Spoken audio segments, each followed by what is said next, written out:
The most important thing is you got to be out there, right? You got to be, in there, on their radar in some fashion.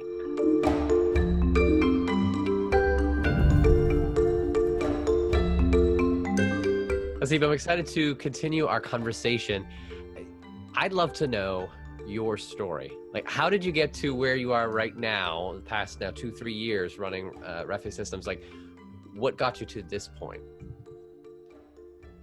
Yeah, I think I got lucky. So I went to USC for undergrad. I was at Cal for grad school. And for whatever reason, in 2000, everybody I knew wanted to go work at startups. And I didn't know what a startup was, frankly, at the time. I just seems like a small company. I don't know why they call it a startup. Okay.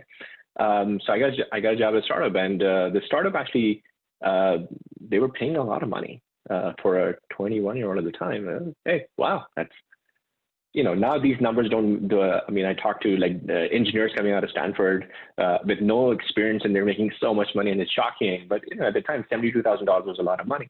And I'm like, wow, okay, I guess I'll go work at the guys who are giving me the most money. I ended up at a startup, and that startup was a company called Oblix, and they were arguably one of the two companies that created the concept behind single sign-on in our industry. They were acquired by Oracle. What a fascinating time. It was just incredible, right? These people moved fast. They didn't care. So in college, I'd done an internship at Cisco. I'd done an internship at Ericsson, very different environment, right? I had to write a document before I would make a line change. Here, these guys were just, my God, they were just running. It was awesome.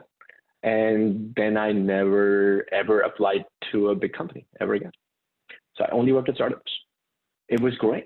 And but this is, yeah, it's how can you move any slower than this? It was just, many of the people I worked with back then, this was not, I guess, 20 years ago.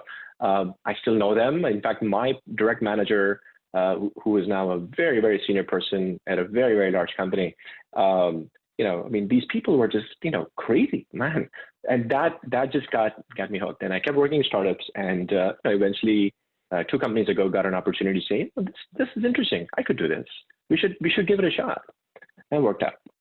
Can you share one difficulty, whether it's more on the fundraising side, on the product development side, is getting the first couple clients or scaling?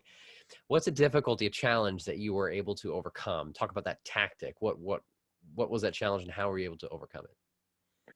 So all of the things you described were difficulties. I think the most interesting exercise that all of us go through is we don't know what we're eventually going to be shipping when we start. You cannot know. It's just not possible. How can you know? You had some crazy ideas in your head. How do you know you're right? And if you get stuck with that idea that you had on day one, you will fail. Or you could get very lucky, or you could beat Facebook, right? You know exactly what you're building. It's fine.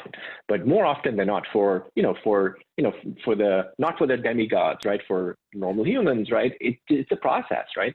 When we started this company, I had a very specific idea about a use case, and that was wrong. It was not the right use case. It's okay, but you gotta iterate, and you gotta iterate fast. You have to be very open with your team about, look, man, I thought this, and I have this data. We gotta shift a little bit. It's not a big deal. It's just what you're writing doesn't change. Maybe the go-to-market changes, or hey, maybe these features should be thought differently, or whatever the thing is. But you gotta be ready for that. And my experience now is, and my co-founder and I, if we get an opportunity, we make these small kind of angel investments, and we find that the teams who get stuck with their core idea, unfortunately, end up losing our money because they don't work out, right? And that is a really, really important aspect or quality to entrepreneurs. For you, in the development of Rafay Systems or previous ventures, obviously building the right team. Like, if you can sell, that's important, but then building the right team to move it forward is crucial. Any insights you can share of either building the right team or crafting that or choosing the right people? Anything you can share on that? So this is not by design. It kind of happened for us, at least. So here's a litmus test. Hey, I just talked to a customer, and they said that I love your product, but only if it does this one thing, I'd be interested. Okay. So you may get one of the following answers. We're really, really busy right now. What do you want me to drop from the things I already have on my plate? So I call that engineering blackmail, by the way, right? It's like, I can't answer that question, but you asked me that question anyway. I'm going to say, no, drop nothing. Why did you ask me that question, right? That's engineering blackmail. And of course, I kid when I say those things. But that's a tough question. But, the best people in teams, they never say that. What they say is, let me go figure it out. Let me see if it's even possible. I'll come back and tell you what it's going to take, and then we make a decision. And then you tell me, what do we do, right? So we are very lucky that we're surrounded by leaders in our engineering team who behave that way. And this happens all the time. In fact, the most recent deal I personally closed, it's with a healthcare company. I think their logo's already on our website, but they said to us on the day of the POC, oh, you don't support CentOS? Yeah, that's not going to work for us. Okay, CentOS is a Linux variant. Okay, so and we didn't at that instant. It's fine. It's not a big deal. So I talked to the team, and I went back to the customer and said, okay, I'm going to show you a demo in a week. And 3 weeks is going to be in production. Can you wait 3 weeks? Yeah, no problem. Don't worry about it. The people who are interested in buying, they never say, if it's not here today, I'm not going to. They will invest in the company. They're not investing in a point-in-time product. If your product doesn't do X today, no way, no deal. Nobody does that. It doesn't happen. They are investing in your roadmap, right? They will work with you. In fact, the best customers help us build our product better because they see this as an investment. Messaging, getting connected, there are new ways to look at how do you grow, how do you build, how do you communicate, both externally as well as internally. What do you see that you're going to need to overcome, and how are you approaching these new challenges?